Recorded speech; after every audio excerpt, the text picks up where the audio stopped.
Burnout can happen to anyone, whether you're employed or not. It can happen to caregivers of any kind, parents, even students, people who have never even entered the workforce yet. What indicators could someone look for to know, okay, I've reached burnout? Do you just have too much of the wrong quote unquote energy?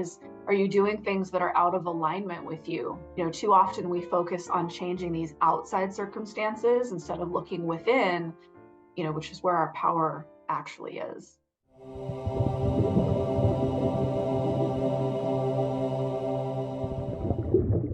My guest today is a practicing attorney and a holistic energy practitioner specializing in burnout prevention and recovery. After personally experiencing burnout firsthand, Tracy found EFT, emotional freedom technique, was the missing link in her own recovery. Her unique approach emphasizes nervous system regulation and the power of the subconscious mind, empowering her clients to address the root causes of burnout. Welcome, Tracy. Hi, Jessica. Thank you so much for having me. Absolutely. Could you start by explaining what EFT tapping is and how it works? Yeah, EFT stands for Emotional Freedom Techniques, more commonly known as tapping, and it involves tapping on certain meridian points in the body in a specific sequence while we focus on an emotion or a memory or a problem. So it's based in traditional Chinese medicine and it centers around the core premise that everything is energy and that all negative emotion is caused by energy blockages within the body. So, we're vibrational beings, and every emotion and experience carries a certain vibration or frequency. We're basically like sponges. And you may have heard the sayings, our issues are stored in our tissues, or our biography becomes our biology. The body keeps the score. So our body is a living, breathing record of everything that we've ever experienced. And sometimes, just like a vinyl record gets scratched and it won't play properly anymore, it jumps and skips. Our emotional experiences can do the same thing within our body. So we find ourselves being triggered by things, feeling that emotional charge, or having a physical reaction when we think about a past event. So the meridian system is like an energetic highway running through the body. And when we tap on these points, it allows us to restore the proper flow of our life force energy, of our chi through these meridians. There are 12 main meridians. Each one is, corresponds to a different specific part of the body. And so when there's any sort of blockage, that's when physical ailments and illnesses, emotional issues start to manifest. And so really traditional Chinese medicine and the practice of acupuncture, which is also works with the meridian system, we're really way ahead of their time, thousands of years ago, in identifying this meridian system, which basically represents the framework of the nervous system as we know it in Western, modern Western medicine. So many of us are familiar with placing needles along these meridians. If you're familiar with acupuncture, the founder of EFT, a man named Gary Craig, identified certain meridian points, especially on the head and the upper torso, that are especially useful for dealing with emotions, and found that with just light fingertip tapping or applying light pressure on these points in a specific sequence, we can essentially get the same result as acupuncture, but without needles. So when we engage the body, the nervous system, the subconscious mind, while we're sending these signals of safety throughout the body by tapping, when we experience and talk about that negative emotion, that actually allows us to process our emotions, to truly process those past experiences instead of suppressing, denying, or just, covering them up with like positive affirmations. And so what I love is that even though it's rooted in this ancient practice, EFT has been clinically proven effective in treating anxiety, and PTSD, because when we tap, it sends calming signals to the amygdala in the brain, which calms the nervous system, helps get us out of that chronic fight or flight state. And it actually helps us to create new neural pathways, relative to certain memories or stressful events. So it really just increases our resilience long term. And so even though we can use EFT for really any issue, nothing necessarily has to be wrong for you to try EFT. It's an amazing tool for just really peak performance, to get clarity. And of course, by learning this technique before you're burned out or before you're at a crisis point, it's just an amazing preventative tool to deal with daily stress. Okay, great. That was an excellent explanation. And something I've never heard before is that tapping could replace acupuncture. That's very interesting. And I know that I discovered tapping through someone else, but really through YouTube, because there's people that can kind of guide you to do your own little tapping exercises. Not little, but some of them are shorter. And I say little in the way of anyone can follow them. They're easy, they're simple, from what I can tell. Is that just as effective as any other way of tapping? Can anyone just go on YouTube and start tapping and see the results like that? It's so funny you mentioned YouTube, because that's actually how I found it also. And I am embarrassed to say that I dismissed it at first as too good to be true, or because it did seem so easy and so simple. And I was like, there's no way that just tapping on these points could help me with my anxiety, my emotional issues. So yeah, I also started out by just doing it on my own and following along. Like one free resource on YouTube that I really love is the tapping solution. Nick and Jessica Ortner, they have a ton of videos. That's kind of who I found initially. Mhm. And I will say I encourage my clients to have their own tapping practice and do it on their own. My role really is that of a teacher. So in my sessions, I'm essentially teaching my clients this technique so that they can do it on their own. But for any sort of deeper issues, especially trauma, I highly recommend working with a properly certified practitioner who's been fully trained in this technique. And just like with anything, it can be so valuable to have an outside neutral third party who can take kind of an objective view of the larger patterns in your life. Just like with therapy, sometimes we're so close to our own issues that we can't see them.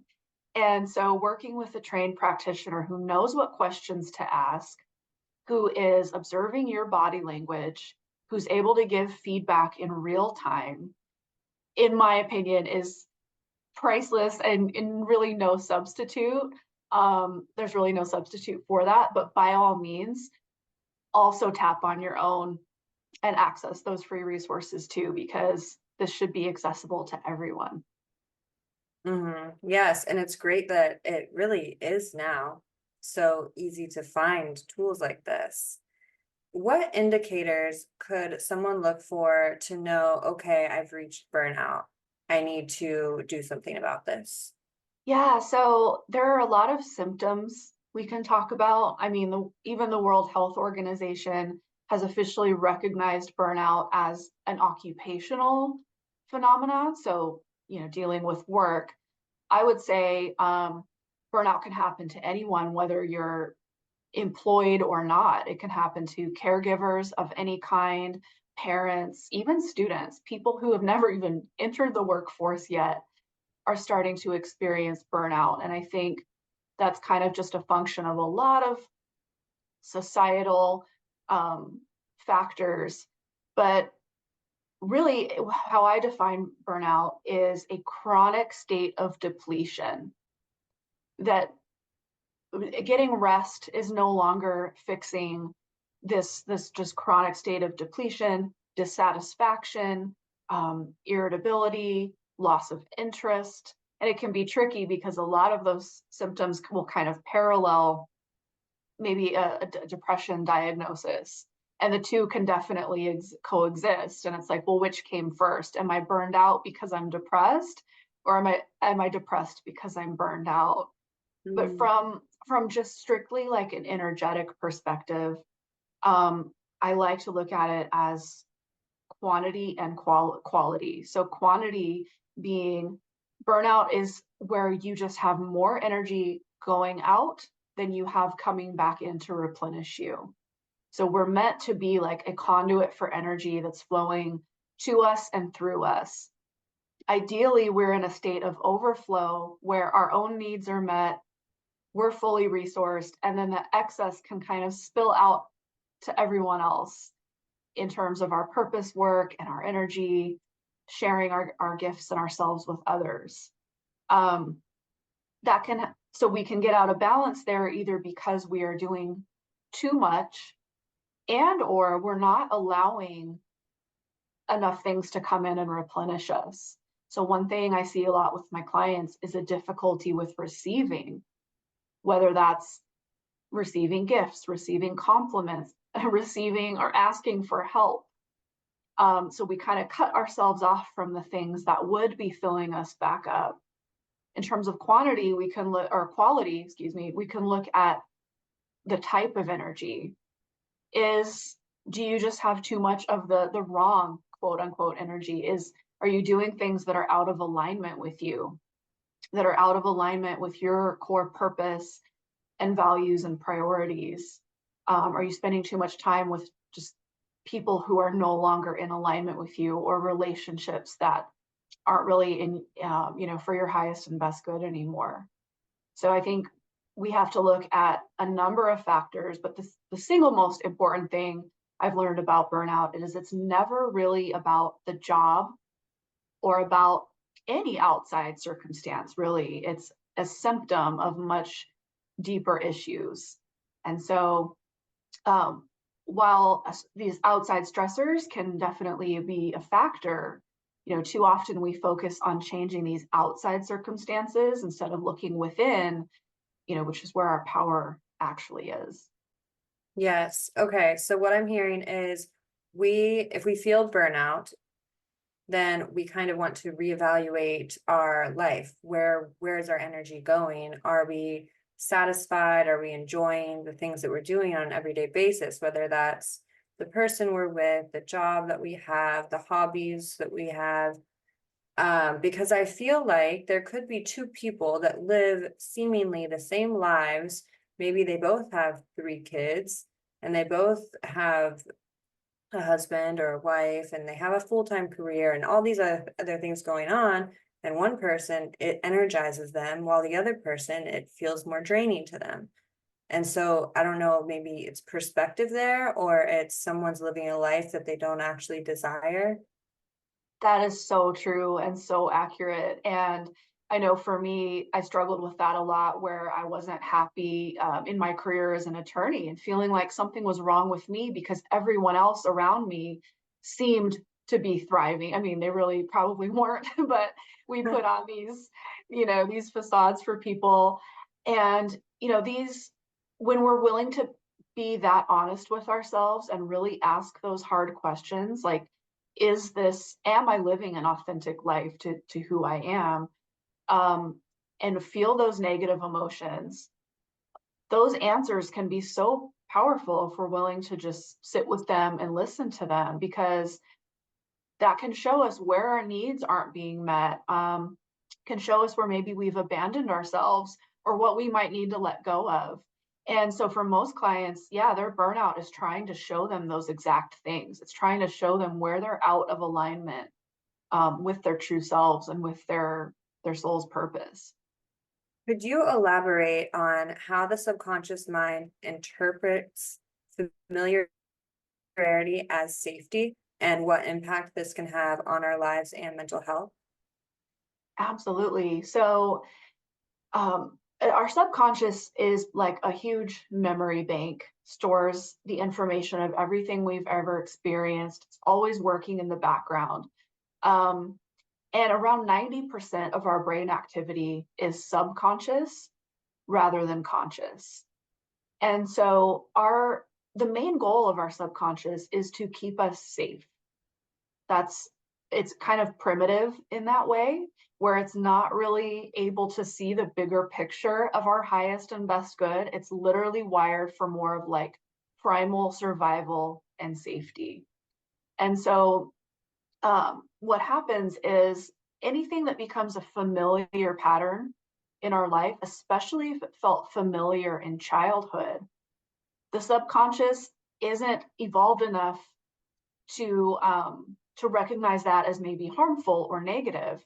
It's basically says this feels familiar, so therefore it must be safe. So you may have heard the saying that like people will choose a familiar hell over an unfamiliar heaven, right? Mm. So like if someone's used to being in a constant state of hypervigilance or having to be a caregiver or constantly fixing or rescuing others, even if consciously they don't want that at all anymore, until they become aware of this and they do the work to clear it, the subconscious will be like, this is where you're safe. Yes, we don't like this, but we at least we know what this is. At least we know what to expect. And so we have to ask ourselves in any pattern or situation that we don't like, whether it's your job or relationship, is what about this feels familiar to me? So are you very comfortable being the go-to person, the fixer, the helper, even if you feel resentful about it? Maybe you're getting some sort of like hidden payoff from that, playing that role, whether it's getting to be in control the way other people view you, avoiding conflict. And so the crazy thing about this is that as adults, we tend to seek out situations that allow us to recreate those childhood emotional experiences until we've done the work to clear any old patterns and programming. Yes, the hidden payoff, that reward that we're not conscious of, that lives in the subconscious mind and pretty much dictates our decisions if we're not fully self-aware when we're making that. Like that has been like a huge eye opener for me. Yes, same here. Could you walk us through the three-step process that you use with your clients to address these issues and promote their well-being? Yes. So the first thing we do in any session is I ask a ton of questions because I want to get to know the overall pattern of their life, and especially stuff from childhood, anything before the age of 7 is particularly important because our limbic system in our brain was not yet fully developed.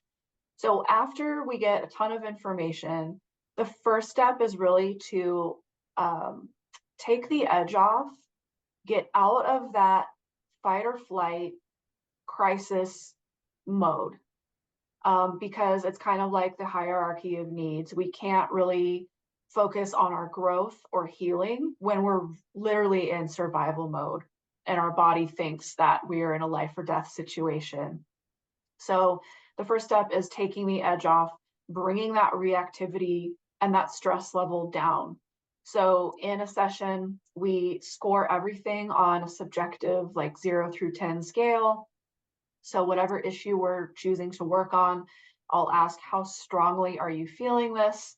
Or how much is this bothering you, 0 to 10, so that we can measure throughout the session as they're feeling relief. And it's so cool to see that number drop from like a 9 to a 3.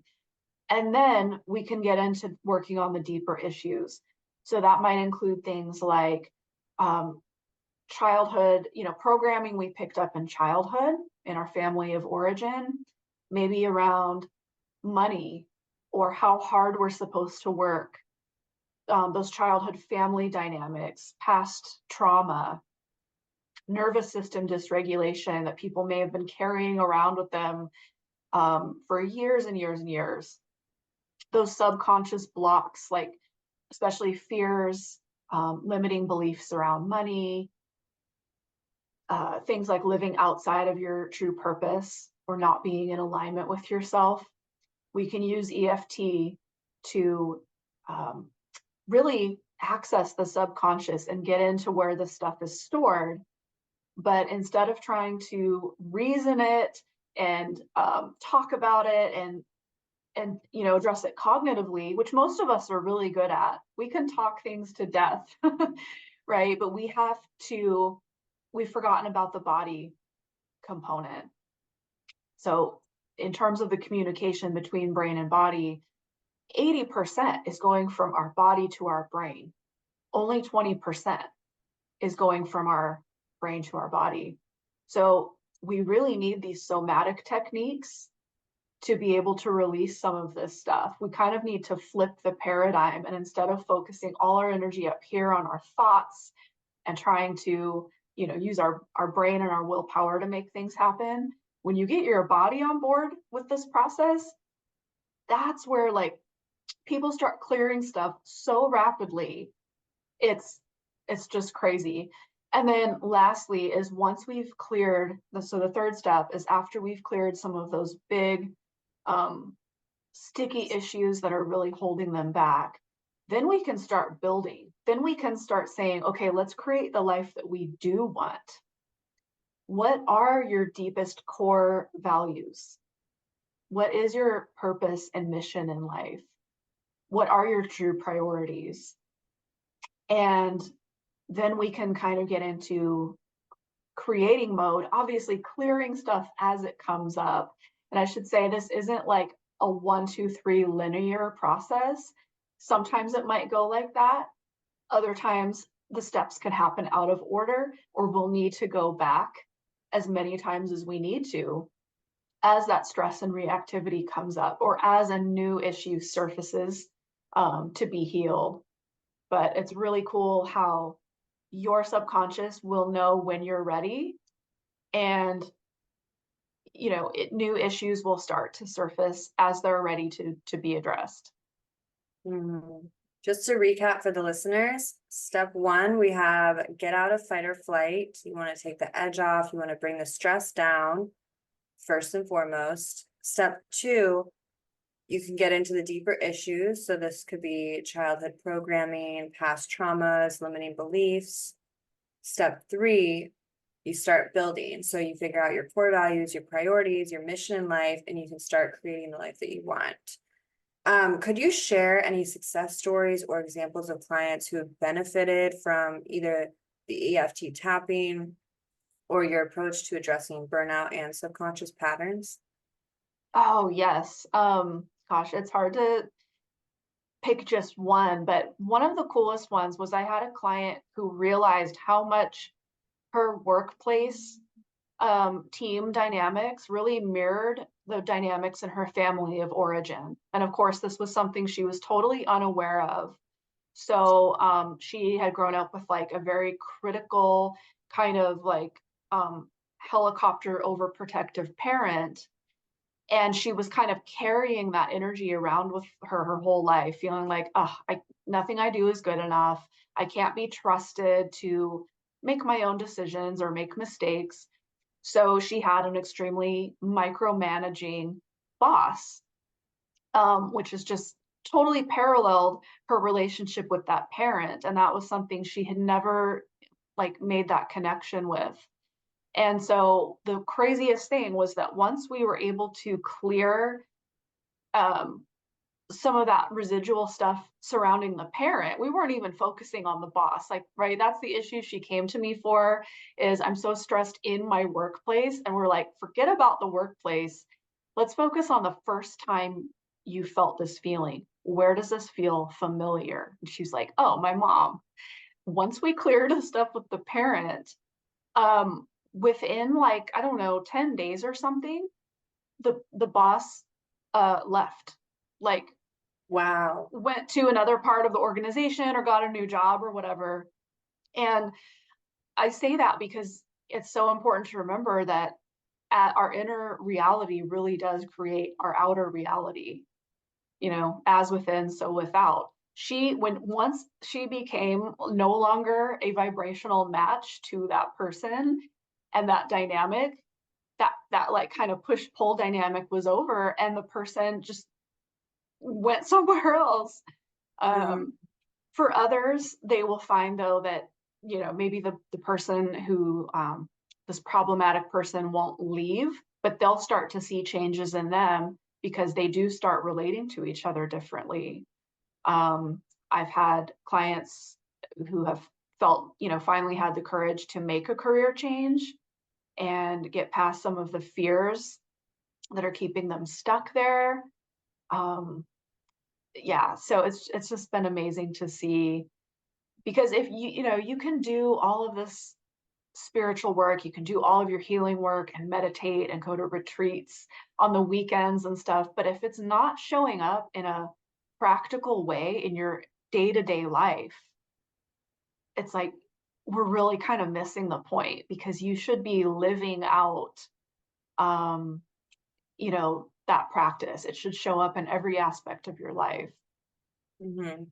I know that a lot of this can come across as woo-woo for a lot of people, which is why I just love the fact that you're an attorney and talking about this.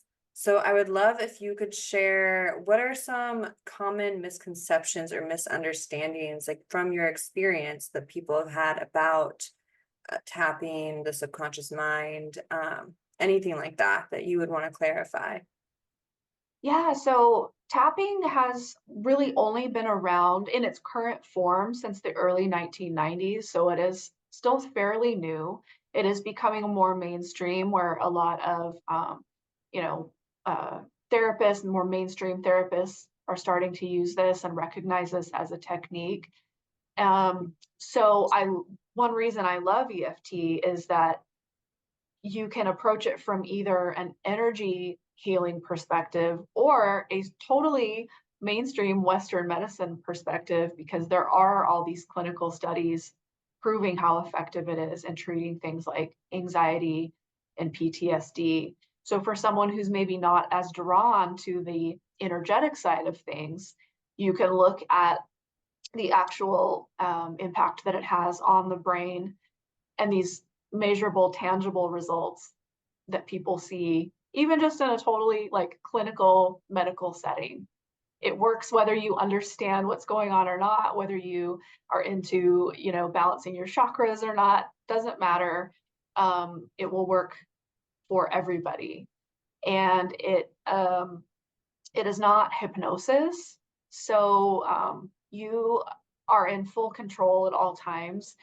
I may have a client's repeat statements after me, but it's always based on their own words or experiences that they've shared. You never have to say anything that feels untrue for you or that doesn't resonate with you, and you are in total control of your own healing. Mm. Yes, that is a great aspect of it, for people who are hesitant about losing control and any sort of tool, I guess, that you could use when it comes to your subconscious mind. You Yeah. mentioned earlier about talking about negative emotions and how it helps to not suppress them. I have also heard the opposite, so I'm curious to hear your take on that. I've heard that talking about the negative emotions will keep them there, and it's better to just move forward and not focus on them. But I've also heard your stance where it's better to kind of zoom in on them and really hammer them in, or just like look at them as much as possible or as much as you need to. Where do you lie with that? That's a great question, and I think it's a combination of both. So, like, I'm sure many of your listeners who are into law of attraction and focusing on, where your energy goes is kind of what you are going to create more of. We've been conditioned to like, oh my gosh, don't say or think anything bad, because we don't want to create more of that.